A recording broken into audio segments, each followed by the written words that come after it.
Eu imagino que essa decisão de formar uma seleção brasileira apenas com jogadores de clubes aqui do Rio Grande do Sul, ela deve ter causado uma grande repercussão no Brasil também pelo fato dela ter sido campeã. Eu queria que tu falasse um pouco assim, na tua pesquisa, como é que a mídia nacional e gaúcha ela abordou essa situação. Uhum. A mídia nacional com desconfiança, assim, achando que não ia dar certo, né? Porque, imagina, o Brasil ia lá, né, o Rio Grande do Sul representando o Brasil, ia enfrentar a Argentina, que na época era sempre ganhava do Brasil em Campeonato Sul-Americano, Copa Roca. A Argentina, na época, tinha mais vitórias que o Brasil em confrontos diretos, né? O Chile, nesse torneio sul-americano que teve 2 meses antes do Pan-Americano, ganhou de 4-1 da seleção brasileira, representada por paulistas, né? Então, você achava que não ia dar certo, mas a gauchada foi, ganhou o primeiro jogo, ganhou o segundo e acabou campeão no último jogo contra a Argentina, né? Mas é importante dizer assim, ó, nós gaúchos a gente temos aquele complexo, assim, né? Todos contra nós. Mas, por exemplo, a revista O Cruzeiro esteve no México com Mário de Moraes, né? E quando o Brasil foi campeão, a revista dedicou 8 páginas. 8 páginas, né? É como se a Veja hoje dedicasse 8 páginas, né, para nós, assim, né? 2 delas formavam um pôster, assim, do time uma das formações do time, assim, uma espécie de pôster. Então, a revista Cruzeiro dedicou 8 páginas. O Fernando Carlos, da Rádio Tamoio do Rio, teve lá também, né? O Luiz Mendes, que é um gaúcho que trabalha muito tempo no Rio, também teve. É claro que se fosse uma seleção brasileira mesmo, assim, né, como na época a maioria de jogadores de São Paulo e Rio, é claro que mais jornalistas do centro do país estariam lá, é claro, isso aí é óbvio, e nem tantos do Rio Grande do Sul, né? Mas como era uma coisa bem nossa, foram os do Rio Grande do Sul. E é importante dizer que a questão da imprensa era assim, ó, a Federação Rio Grandense de Futebol, né, hoje a Federação Gaúcha de Futebol, ela dava assim, ó, diário de notícias. Vocês têm direito a levar um integrante do departamento de esporte de vocês para cobrir esse torneio. E foi o Paloca, né, Paulo Sérgio Souza Corrêa, que é uma pessoa que eu gosto muito. E ele foi assim, foi como assim, integrante da delegação. Ele até ganhou tipo um uniforme assim com o escudo da CBD.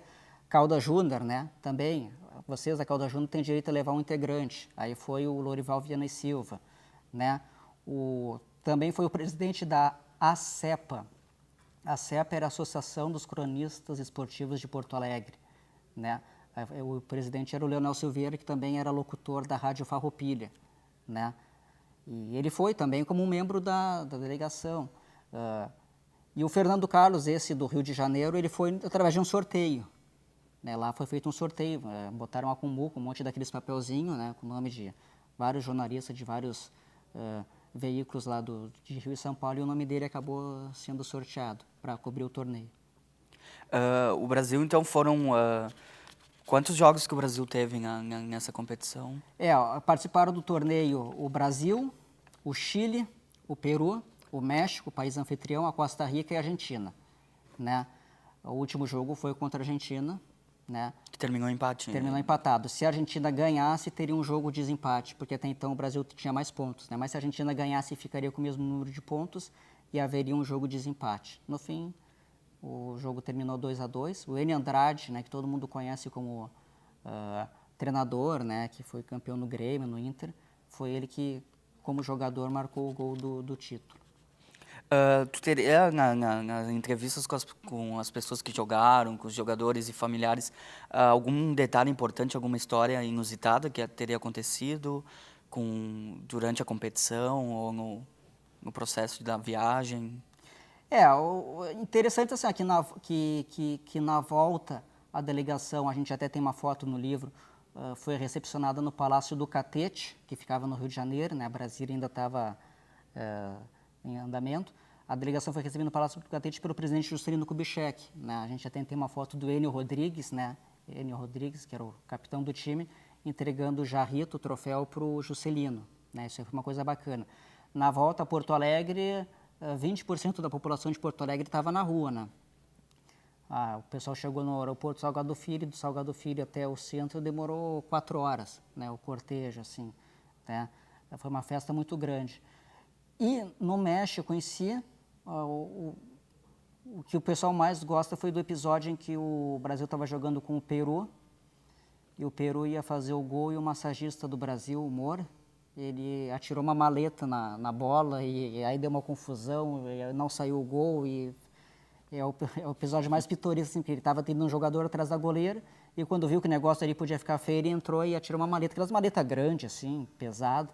Aí saiu esparadrapo, éter, mercúrio, ficou uma confusão. É o episódio assim, que o pessoal mais gosta. E também tem um detalhe muito interessante do Tribunal de Penas, né? Que o presidente do Tribunal de Penas era o Mário Saladini, que eu também cheguei a conhecer, e ele e alguns jogadores argentinos foram a julgamento. Ele conseguiu com que 4 titulares da Argentina não enfrentassem o Brasil, né? Através de uma manobra dele, ele conseguiu desfalcar quase meio time da Argentina. A Argentina tinha um timaço.